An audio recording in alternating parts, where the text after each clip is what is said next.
Gimana kalau kita ngelihat masa tua itu bukan sebagai penurunan, tapi justru sebagai musim panen? Nah, itulah yang akan kita bedah bareng-bareng hari ini. Sebuah cara pandang baru yang menggabungkan temuan sains modern dengan hikmat iman yang tak lekang oleh waktu. Di Jepang, ada fenomena yang menarik banget. Sebuah buku judulnya Tembok Usia 80 Tahun, karya Dr. Hideki Wada, itu terjual lebih dari 500 juta kopi. Angka yang gede banget kan? Ini bukan sekedar buku laris, tapi ini cerminan dari kegelisahan sekaligus harapan banyak orang tentang masa senja. Nah, ini kan jadi bikin kita mikir ya, kenapa nasihat soal penuaan ini bisa begitu mengena di hati banyak orang? Apa sih yang bikin ini jadi relevan banget buat kita semua di zaman sekarang? Yuk kita cari tahu jawabannya sama-sama. Perjalanan kita akan dimulai dari konsep tembok usia 80 tahun. Habis itu kita akan bahas tubuh sebagai sebuah amanah, hati sebagai ruang untuk anugerah, iman yang ternyata bisa terus tumbuh, hidup yang terus berbuah makna, dan terakhir kita akan melihat konsep pulang dengan cara yang baru. Oke, bagian pertama, kita hadapi dulu tembok usia 80 tahun ini. Anggap aja ini jembatan yang akan menghubungkan apa kata ilmu pengetahuan modern dan apa yang diajarkan oleh iman kita tentang masa tua. Prinsip dasarnya itu kuat banget. Tubuh, jiwa, dan roh kita itu bukan 3 bagian yang terpisah. Mereka itu satu paket, satu kesatuan yang utuh. Artinya apa? Artinya merawat tubuh kita itu adalah sebuah tindakan spiritual. Dan sebaliknya, memelihara batin kita itu punya dampak langsung ke kesehatan fisik kita. Nyambung banget kan? Yuk, kita mulai dari yang paling kelihatan, tubuh fisik. Biasanya kan kita mikir kesehatan itu urusan medis ya. Nah, di sini kita lihat dari sudut pandang yang beda. Merawat tubuh itu bukan lagi soal kewajiban, tapi sebuah tanggung jawab spiritual. Ayat ini kalau kita renungkan baik-baik, bisa mengubah segalanya. Kalau tubuh kita adalah rumah bagi Roh Kudus, maka olahraga, makan sehat, itu semua bukan lagi soal penampilan. Bukan soal biar kelihatan keren. Tapi ini adalah bentuk penghormatan. Ini adalah ibadah.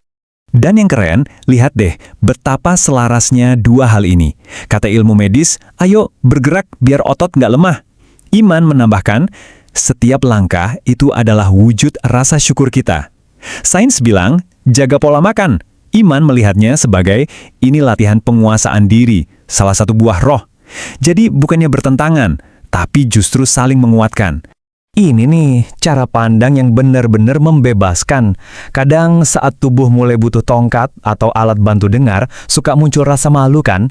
Nah, iman justru mengajarkan adanya teologi kelemahan. Sama seperti Rasul Paulus, justru di dalam keterbatasan kitalah kuasa Tuhan jadi paling nyata. Jadi kelemahan itu bukan aib, tapi justru pintu masuk untuk anugerah.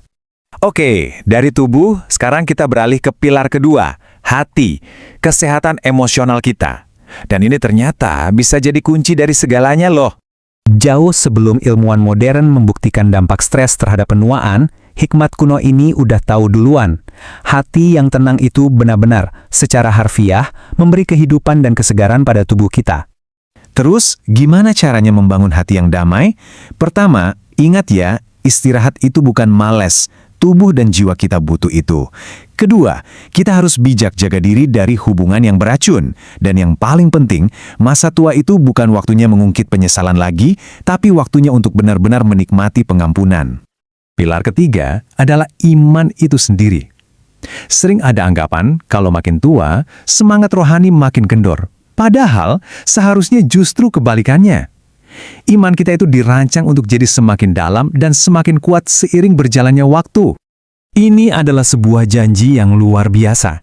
Ayat ini kasih kita kepastian kalau kehadiran Tuhan itu nggak tergantung sama umur atau kekuatan fisik kita. Tuhan yang sama yang menyertai kita waktu muda adalah Tuhan yang sama yang akan menggendong kita saat rambut kita sudah memutih. Menenangkan banget kan? Dan sejarah iman kita penuh dengan bukti. Abraham dipanggil Tuhan di usia 75 tahun. Musa diutus pas umurnya 80 tahun. Ini menunjukkan kalau dalam kamus Tuhan, nggak ada tuh yang namanya usia pensiun. Justru, hikmat dan pengalaman yang terkumpul selama bertahun-tahun itulah yang jadi modal utamanya. Semua ini pada akhirnya membawa kita ke soal tujuan hidup. Karena ini semua bukan cuma soal menjaga diri kita sendiri, tapi juga tentang bagaimana kita bisa terus memberi dampak positif bagi orang-orang di sekitar kita. Visi Alkitab soal masa tua itu positif dan kuat banget. Bukan gambaran tentang kemunduran, tapi justru tentang vitalitas. Tentang tetap menghasilkan sesuatu yang baik, tetap segar dan bersemangat. Ini benar-benar menantang cara pandang dunia pada umumnya.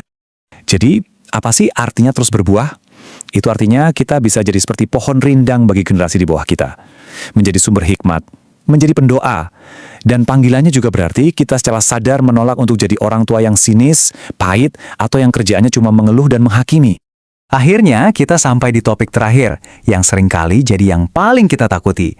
Yuk kita coba bahas soal kematian, tapi dengan cara pandang yang berbeda, melalui kacamata iman.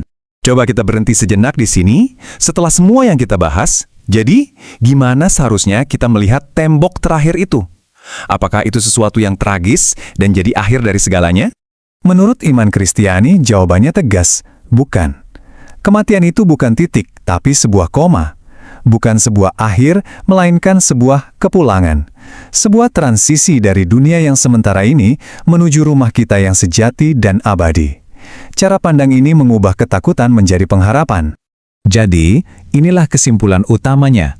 Kalau masa muda itu ibarat musim tanam, kita belajar, bekerja, membangun, maka masa tua adalah musim panen. Waktunya kita menuai hikmat, menikmati buah dari kesetiaan Tuhan, dan membagikan semua itu kepada orang lain.